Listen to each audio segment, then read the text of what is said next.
ওং নমো ভগবতে বাসুদেবায় নমো। জয় শ্রীকৃষ্ণ। রাধে রাধে। নমস্কার দর্শক বন্ধুরা, আজকের এই ভিডিওতে আপনাদের সকলকে জানাই স্বাগতম। বন্ধুরা, আজ 12ই মে সোমবার। আজকের দিনেই সম্পন্ন হচ্ছে বৈশাখী বৌদ্ধ পূর্ণিমা। আজকের দিনে দেবতারা অভিশাপ মুক্ত হয়ে পুনরায় স্বর্গ প্রাপ্ত করেছিলেন। ভাগবত পুরাণ অনুযায়ী ভগবান বিষ্ণুর নবম অবতার গৌতম বুদ্ধ আজকের দিনেই জন্মগ্রহণ করেছিলেন। পাশাপাশি বোধিসত্ত্ব পরম জ্ঞান লাভ করে আজকের দিনেই তিনি মহাপুরী নির্মাণ করেছিলেন। পূর্ণিমা তিথিতে স্নান, দান এবং ব্রত পালন করলে দারিদ্রতা দূর হয়। কথিত আছে যে এই তিথিতে সুদামা এই ব্রত পালন করেছিলেন, যার জন্য তার দারিদ্রতা দূর হয়েছিল। সেই কারণে বন্ধুরা, শুধু বৈশাখ মাস নয়, সারা বছরের মধ্যে অন্যতম শ্রেষ্ঠ দিন হিসেবে গণ্য করা হয় আজকের এই পবিত্র বৈশাখী পূর্ণিমার দিনটিকে। বৈশাখী পূর্ণিমার দিনে মা লক্ষ্মীকে পায়েস ভোগ নিবেদন করলে তিনি খুবই সন্তুষ্ট হন। এই তিথিতে ব্রাহ্মণকে কালো তিল দান করলে বহু সমস্যা থেকে মুক্ত হওয়া যায়।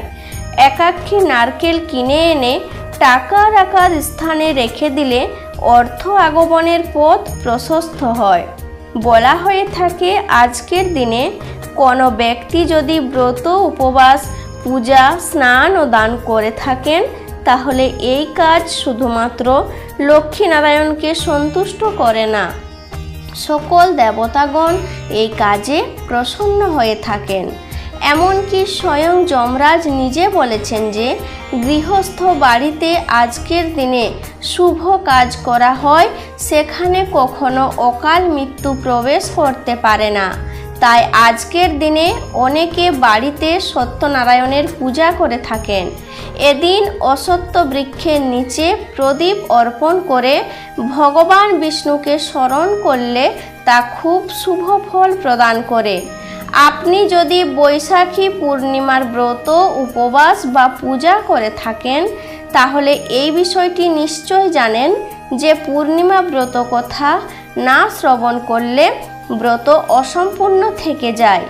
আর যারা যদি কোনো কারণবশত এই ব্রত, উপবাস রাখতে পারছেন না, তারাও অবশ্যই এই ব্রত কথাটি একবার হলেও শ্রবণ করবেন। এতেও অনেকাংশ ফল লাভ করা যায়। শুরু করছি পবিত্র বৈশাখী বুদ্ধ পূর্ণিমার ব্রত কথা। জয় শ্রীকৃষ্ণ। রাধে রাধে। দ্বাপর যুগে একদা মা যশোদা শ্রীকৃষ্ণকে জিজ্ঞাসা করলেন, হে কৃষ্ণ, তুমি সমগ্র জগতের স্রষ্টা, রক্ষণাবেক্ষণকারী ও বিনাশকারী। আজ আমাকে তুমি এমন একটা ব্রতের কথা বলো যা পালন করলে পৃথিবীতে কোনো নারীর বিধবা হবার সম্ভাবনা থাকবে না, যে ব্রত পালন করলে সন্তান সুখ লাভ সম্ভব, যে ব্রত পালন করলে মানুষের সকল মনোবাঞ্ছা পূর্ণ হবে। প্রশ্ন শুনে শ্রীকৃষ্ণ বললেন, হে মা, আপনি আমাকে খুব সুন্দর একটি প্রশ্ন করেছেন। আমি আপনাকে এমনই একটি ব্রতের কথা বিস্তারিত বলবো। সত্যযুগে সর্বপ্রথম এই ব্রত শুরু করেন কটিকা নামক সমৃদ্ধশালী নগরের ব্রাহ্মণ ধনেশ্বর এবং তার স্ত্রী রূপবতী। ঐশ্বর্য ও ধন সম্পদের অভাব তাদের ছিল না। যেটা ছিল তা হলো সন্তান সৌভাগ্যের অভাব। তারা ছিল নিঃসন্তান। সেই নগরে একবার বড় যোগী মহাপুরুষ এলো। সেই যোগী সকলের বাড়ি থেকে অন্ন গ্রহণ করলেন, কেবলমাত্র ধনেশ্বরের বাড়িতে অন্ন গ্রহণ করলেন না। এতে ধনেশ্বর অত্যন্ত দুঃখিত হলেন। তিনি সেই যোগী মহাপুরুষের কাছে গিয়ে আকুল হয়ে জিজ্ঞাসা করলেন, হে মণিবর, আপনি সব গৃহ থেকে অন্ন গ্রহণ করলেন, কিন্তু আমার গৃহে এলেন না কেন? এর কারণ কি প্রভু? উত্তরে যোগী মহাপুরুষ বললেন, দেখো বাছা, নিঃসন্তানের গৃহ থেকে আমি অন্ন গ্রহণ করি না, কারণ এই অন্ন অধঃপতিত অন্নের সমান। এই কথা শুনে ধনেশ্বর মনে খুব ব্যথা পেলেন এবং তিনি কাতর হয়ে যোগী মহাপুরুষের পায়ে পড়লেন এবং বললেন, হে মুনিবর, দয়া করে আমাকে সন্তান লাভের উপায় বলে দিন। আপনি তো সর্বভূ, আমাকে আপনি কৃপা করুন। উত্তরে যোগী বললেন, তুমি মা চণ্ডী বা তার যে কোনো রূপের আরাধনা করো, তিনি তোমাকে পথ দেখাবেন। ব্রাহ্মণ তখন বাড়ি ফিরে গিয়ে স্ত্রীকে সব কথা খুলে বললেন এবং মা চণ্ডী তথা মা কালীর আরাধনা শুরু করলেন। সেই দিন রাত্রে মা তাকে স্বপ্নাদেশ দিলেন। মা বললেন, পূর্ণিমাতে যদি তোরা ব্রত রাখিস এবং ভগবানের উদ্দেশ্যে প্রদীপ প্রজ্বলন করিস, তাহলেই তোদের মনোবাঞ্ছা পূর্ণ হবে। 32টি পূর্ণিমা এইভাবে করতে হবে, তাহলেই তোদের মনের ইচ্ছা পূর্ণ হবে। কাল ভোরবেলা ঘুম থেকে ওঠার পর যে আম বৃক্ষটি দেখতে পাবি, তা থেকে একটি আম পেড়ে ভগবান শঙ্করকে স্মরণ করে তোর স্ত্রীকে আমটি খেতে বলবি।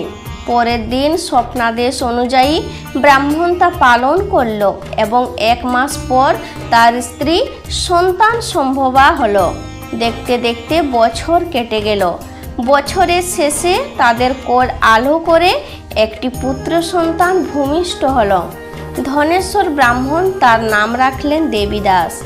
মাতা পিতার পরম স্নেহে দেবীদাস বড় হতে লাগলো, কিন্তু জন্মকুণ্ডলিতে বয়স ছিল তার মাত্র 20 বছর। ধনেশ্বর ব্রাহ্মণ আগের থেকেই তা জানতেন, তাই তারা পুত্রের দীর্ঘায়ু কামনার উদ্দেশ্যে মা কালীর আদেশ মতো 32টি পূর্ণিমা ব্রত পালন করতে শুরু করলেন। অবশেষে দেবীদাসের বয়স যখন ঠিক 16 বছর হলো, তখন ধনেশ্বর ব্রাহ্মণ দেবীদাসের শিক্ষা লাভের উদ্দেশ্যে তার মামার সাথে কাশী পাঠিয়ে দিলেন। কাশীতে কিছুদিন থাকার পর ঘটনাচক্রে হঠাৎ করেই দেবীদাসের বিবাহ সম্পন্ন হয়ে গেল। ক্রমেই 16 বছর বয়স অতিক্রান্ত হতেই সেই দিন উপস্থিত হলো যেদিন দেবীদাসের মৃত্যুর যোগ ছিল। দেবীদাসের গৃহে হঠাৎ করে এক বিরাট বিষধর সর্প তাকে দংশন করতে এলো, কিন্তু কোনো এক অলৌকিক প্রভাবে সেই সর্প তাকে দংশন করতে ব্যর্থ হলো।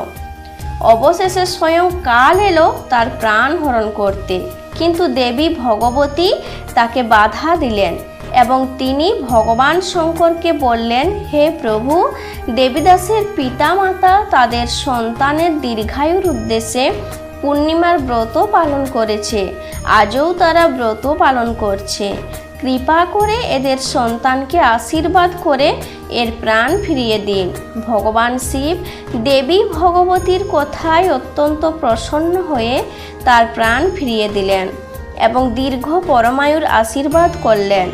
অবশেষে দেবীদাস তার নববিবাহিতা স্ত্রীকে নিয়ে পিতামাতার কাছে ফিরে গেলেন এবং পরম ভক্তির সঙ্গে পূর্ণিমা ব্রত পালন করলেন।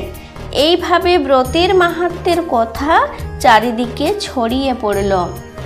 কথিত আছে, এই ব্রত যিনি পালন করেন তার গৃহে কখনো ধনের অভাব হয় না। অকাল মৃত্যুজনিত ভয় সেই গৃহে কখনো প্রবেশ করতে পারে না। পরিবারের সমৃদ্ধি ও সন্তান সুখ লাভের সৌভাগ্য লাভ হয় এবং সর্বোপরি এই ব্রত মনের সব ইচ্ছেকে পূরণ করে। আশা করি দর্শক বন্ধুরা এই ব্রত কথাটি শ্রবণ করে আপনাদের ভালো লেগেছে। তাহলে বন্ধুরা এখানে ভিডিওটি শেষ করছি। সবাই ভালো থাকবেন, সুস্থ থাকবেন। আর হ্যাঁ বন্ধুরা, যদি ভিডিওটি ভালো লাগে তাহলে ভিডিওটিতে একটি লাইক করুন, কমেন্ট করুন এবং চ্যানেলটিকে সাবস্ক্রাইব করুন। নমস্কার, ধন্যবাদ। ঈশ্বর আপনার সর্বদাই মঙ্গল করুক।